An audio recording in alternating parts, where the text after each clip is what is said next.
Sending a patient back there knowing they're COVID positive is a big mistake. 14 presumptive cases of coronavirus in Louisiana. It was bizarre that the Rolls-Royce of nursing homes was not going to test everybody.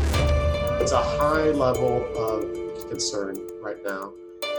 So you're basically sending Typhoid Mary to the nursing home to infect The other number of people. nursing home clusters of coronavirus in Louisiana has risen today. I don't know what to think. I don't know what to trust. This is terrible.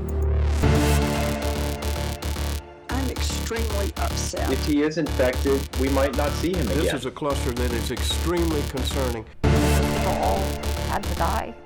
No, I don't think so.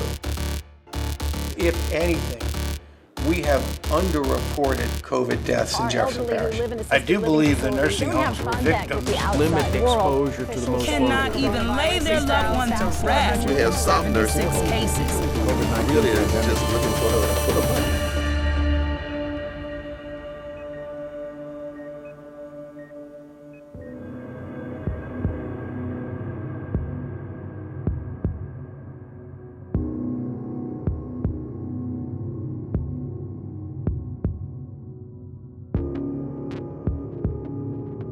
It's a very large number, and it's concerning because, number one, we know how quick the virus can spread.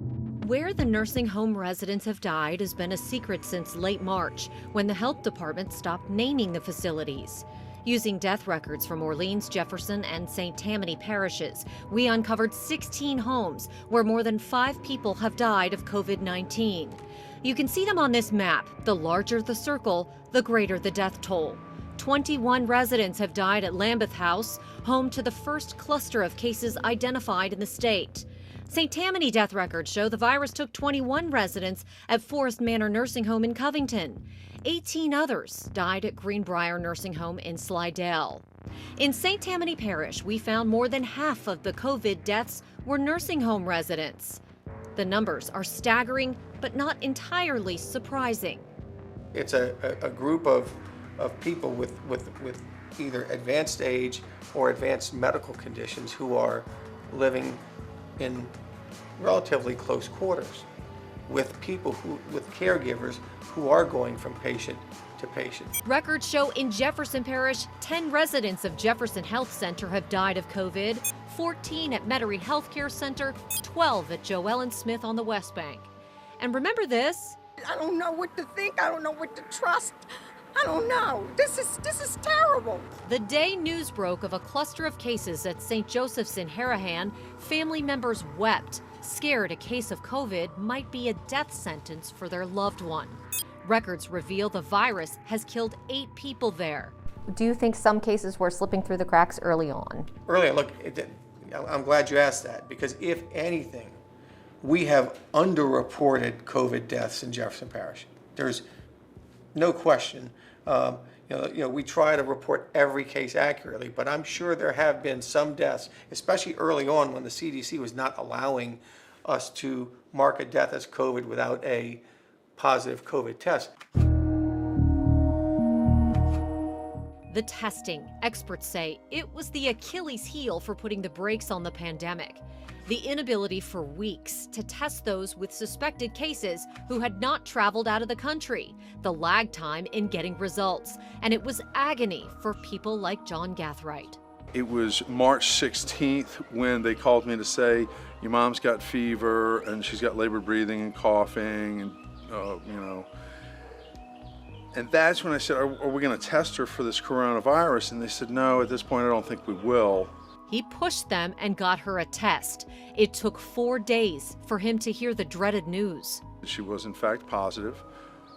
At that point, your mind thinks it's a death sentence. He started a largely unsuccessful crusade to test everyone in the facility, to get everyone tested in nursing homes to figure out who has it, since so many spreaders are asymptomatic. I never could get my head around why they didn't want to. They said that the CDC had not recommended testing for everyone at the Lambeth House, so they were going with that recommendation. The challenge is that it tells you information about what happens or what the state of play is at that point in time. It doesn't tell you who's going to be positive tomorrow. It doesn't tell you who's going to be positive the next day. And so it actually becomes very challenging to make decisions based on that. That's one of the things that the CDC has pointed out as they're working through what these recommendations might be in the future.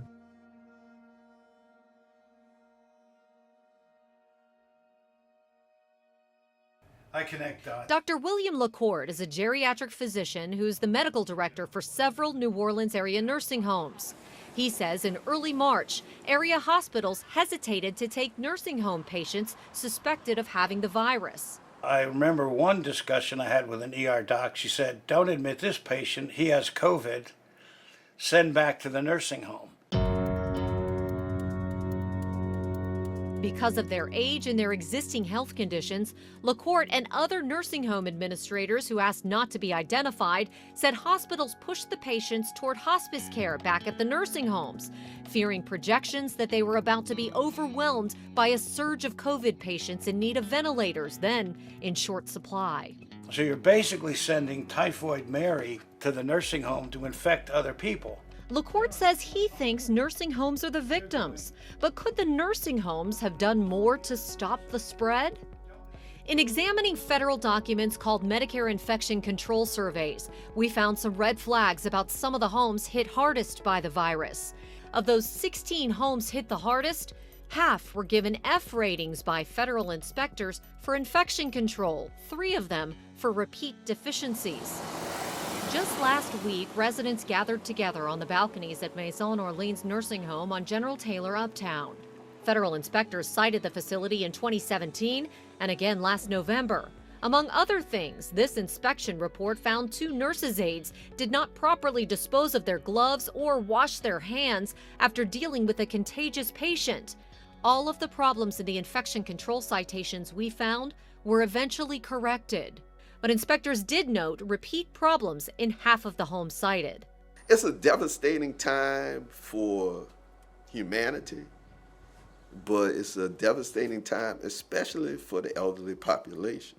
Howard Rogers is the head of the New Orleans Council on Aging. He says in the decades he's spent working with seniors, it's clear not all nursing homes are created equal. We have a lot of excellent nursing homes in this state who follow the guidelines, who have adequate staffing, and who are able to take care of their clients. But then we have some nursing homes who really is just looking for the money. They're not really looking at what's happening with the clients themselves. They're places where Rogers says people can be forgotten, spending out their remaining years alone. And even if they're not, if family members want to visit or check on them right now, the coronavirus adds another layer of cruelty. They can't. Whether it was the testing, the handling of COVID-positive patients in the earliest days of the epidemic, or infection control problems, at least 784 long-term residents have died, and there's a war on now to improve this country's standard of care. Just last week, the governor's office said it plans to name names and release all of the numbers next Monday. If they don't, the agency that oversees Medicare is also planning to release its data collected directly from the homes to improve transparency for residents and their families. Outside the New Orleans area, another COVID hotspot is the Southeast Louisiana Veterans Home in Reserve. As far as we know, the virus has killed at least 28 residents there. Mike Perlstein is picking up our series Standard of Care with that tragic story tomorrow night on the Eyewitness News at 10.